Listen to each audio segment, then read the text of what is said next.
more. And you know what? Without further ado, let's invite Neil, Dr. Neil Bardhan, to the room to help me out with the 3 tips on how to connect your story as a boss. I have the tips here. I won't show them to you, but Neil's going to join me. Hi, Neil. How are you? Okay, I'm doing well. How are you? There we go. See, I'm professional. I gave you your whole title at the bottom and everything. Oh, look at that. Yeah, so people know who you are. How are you doing today? I'm good. I'm tickled that we have computer graphics. It's basics. See, we're getting a plus from that. See, it's basics right now, but we're boosting it up. A lot of people don't know a lot of your work that you do here with First Person Arts. What? I know. And people know this face over here, but this is the man behind everything.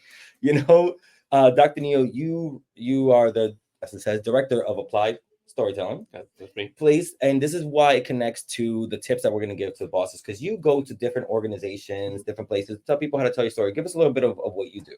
Yeah. So one of the ways that we can work is to teach a group workshop. So this might be at a conference, let's say, with people from different organizations, or it might be, as is more likely, like an internal thing, right? So everybody from, say, the sales department somewhere. And we teach them the basics of storytelling and also have them discuss why and how they use storytelling, right? Recognizing we're all storytellers already. And maybe we have a very clear understanding of how it fits into our work lives. And I say work, but it could also be like a community organization, let's say, right? A volunteer group or affinity group. And say, all right, how do you use stories now? How would you like to use them going forward? How else can we help you? And then we do some of the kind of like the science and engineering of it, right? How do you actually put a story together? And then we get people actually doing that, right? And we'll prompt them and say, let's think about your story around a major success you had this year, right? So we did a departmental retreat for a government agency, we'll say, in the past few years. And people at this agency, hundreds of employees, massive. But obviously they all had some success in their year, and the tables were kind of mixed together so that somebody from team A was next to somebody from team B and so on, and they got to share with each other, hey, here's something that worked really well for me and my team. And maybe they would have heard it through a report or some other formal thing, but hearing from your colleague, who's not necessarily your immediate colleague, or somebody who is, and just like getting their perspective on it is very, very powerful, certainly to the listener, but also to the storyteller. To be able to share. I love that. And I love the fact that you also let's try to do year to year, because sometimes you don't put into perspective how much you actually accomplished in last year, how much you've grown as a worker or an organization. So that's great. You actually, it's funny, just in talking, you actually connected on a lot of the tips that we have for today. So let's start with tip number 1 for bosses, how to better tell your story for yourself or for your organization is connect with your why. Here. Let me read what are these notes that we put together for ourselves. As a leader, sharing the personal reasons why you started or joined the business helps humanize the mission. Reflects on your journey, the challenges you face, and what fuels your passion for your role. I think that's important, letting know people why are we doing this? Why did I get into it? And why does it matter for me? Because I'm doing it for my personal work that I do here, and it's also seeped into First Person Arts. When I can tell people why I'm passionate about the work, they're more willing to invest in me. Yeah, certainly. On an individual level, again, it's really helpful sometimes to just sit back and reflect and say, how did I get here? Right. And then kind of at that group level, it's really inspiring to be able to say, oh, this is what led me here. Right. Most of us didn't, as children say, when I grow up, I want to be choose something, right? An insurance salesperson, right? But then if you have a group of them together, everybody's got a path to it. As we say, everybody's got a story to tell, and being able to hear those out and say, oh, that's something we have in common, or I didn't realize that you'd also played minor league baseball or whatever it is. I'm thinking about a particular workshop that I ran. This is about 2 years ago at a local cultural organization, and we had one department. And some people had been there 10, 15 years. And some people had been there 3 to 4 weeks. And hearing them all talk about their passions and what led them to it, right? They're all highly trained, but also have different, obviously, roles within the team and have different paths to it. It was really palpable, honestly, in the room. Certainly for me, and I think for the participants as well, for each of them to say, oh, I came to this because I love working with families, Yeah. or I'm really interested in this one particular topic in our organization's mission, or I'm really interested in this method that we could be using. And just hearing them all say, oh, this is how we got here, does a lot for everybody. You know, whenever people go, how did you start at FPA? I always like going, you know, first person arts helped me find a voice when nobody else would. Yeah. And that's why I dedicate so much of my passion to them, because they're good at helping people find their voices. And then people are like, wow, first person, a storytelling organization does that. I'm like, we help people find their voice. So That's what we do. Yeah. That's a quick way. Yeah, that's a quick way to help to get to the why. Let's go with number 2. Simplify the mission for clarity, which is what a lot of people seem to have an issue with. Yeah. What does your business do? We are a global Bitcoin blockchain double agency. Yeah. Like, what? Here's what it goes. Yeah. Simple enough. Break down your company's mission into clear, relatable language. Avoid jargon and make sure the story of your business purpose is easy to grasp. Yeah. Yeah. Simple. This connects to my why. Yeah. Actually, right. So I came to this work through an interest in science communication and helping scientists and technical professionals talk about their work to each other and also to audiences outside their own fields. And a lot of it is reminding people, hey, not everybody knows the same things that you do. We haven't all read the same papers. We haven't had exactly the same training. And let's scale it down, peel it back.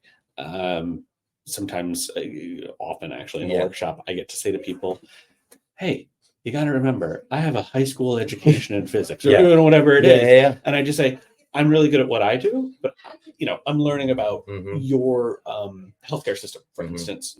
Right now, I don't know what all these acronyms are. Maybe you're mentioning a building, maybe it's a program. I don't know, man. So I'll just say, what does that mean? Yeah. Well, what's that like? Yeah. Tell me more.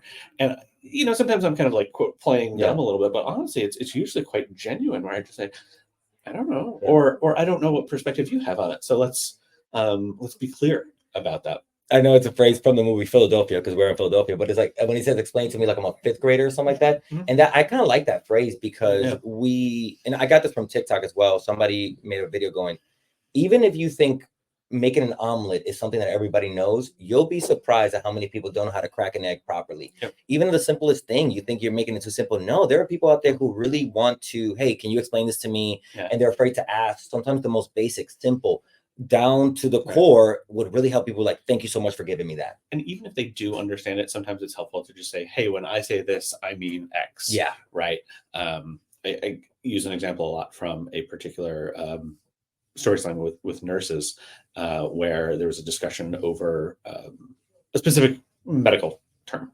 And it was like, well, was it a medical term 1 or medical term 2? And I was like, look, for most of your audience, it doesn't matter the technical term.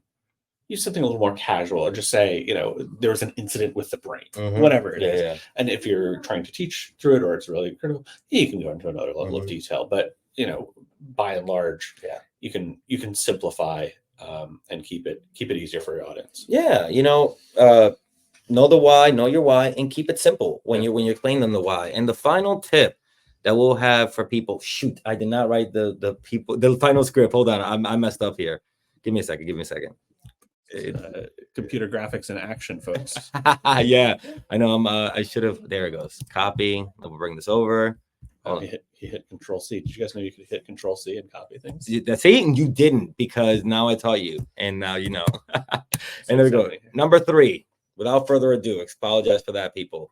Lead by example through storytelling. Did we need that one? Yes, we did. Yes, we did. And let me tell you this.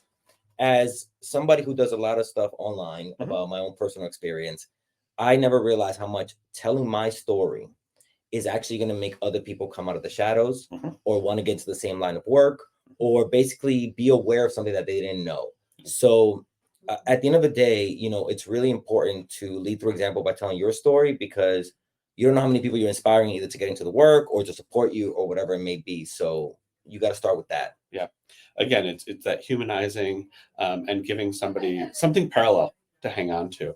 I think a lot about a workshop I taught. This is like 5-6 years ago in a corporate setting, small group, and somebody very high up in the corporate structure. One person used our storytelling workshop as an opportunity to share about a health struggle that they were going through.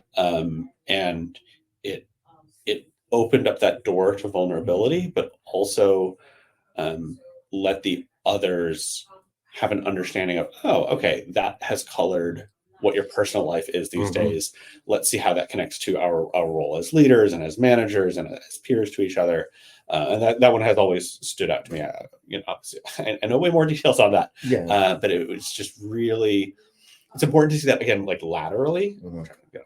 Laterally, right? But also vertically, right? You're leading, those sometimes below you, but also those above you in a structure, and just saying, being able to encapsulate, hey, here's where I've been, here's where I'm at, here's what I'm taking away, does so much for people. And if you think about a lot of formal education settings as well, right?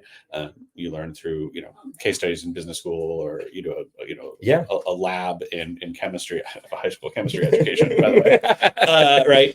We need to kind of just keep things in a nice little container sometimes for people to say, oh, that's how that works.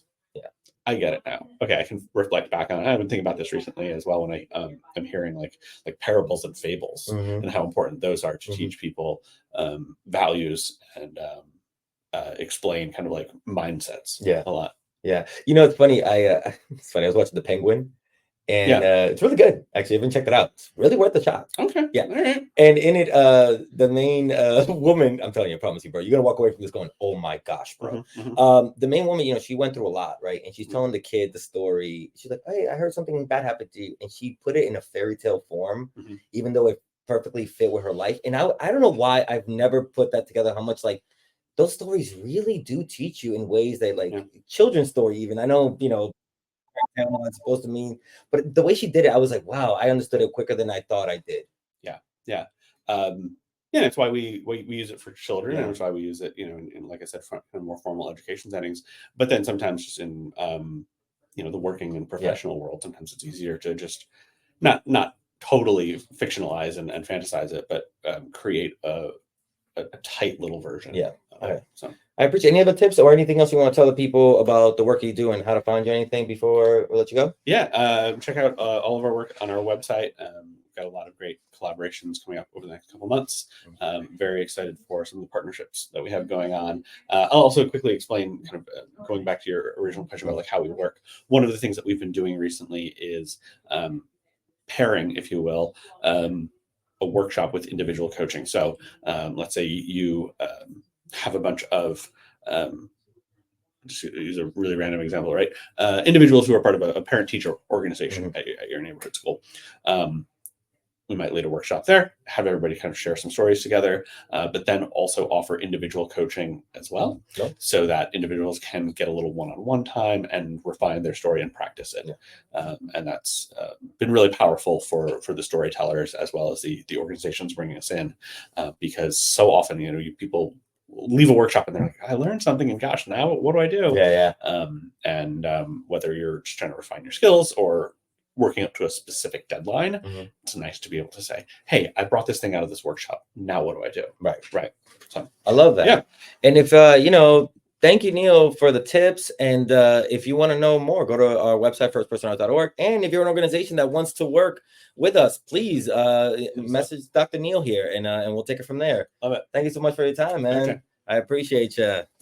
We'll see Dr. Neil on another live. He'll be back with plenty of information after some time. But again, happy National Boss Day. That was tips for you. We hope you can use those tips in your everyday life and in your organization or wherever you may be. As always, I was Guerrero, social media manager and host for these lives every week. Make sure you're following us on all of our social media to keep up on what we're doing and events we have coming up. We're always posting about them right on there. Or you can go to our website, firstpersonhours.org/events to know about our events. Also go to firstpersonhours.org to check out more of Dr. Neil's work and the work we do with other organizations. And as always, please leave us a comment. Any other tips that you may want down the road, leave it in the comments so we can make a video for it. Thank you so much for your time. It's always a pleasure spending Wednesday afternoons with you, almost afternoon.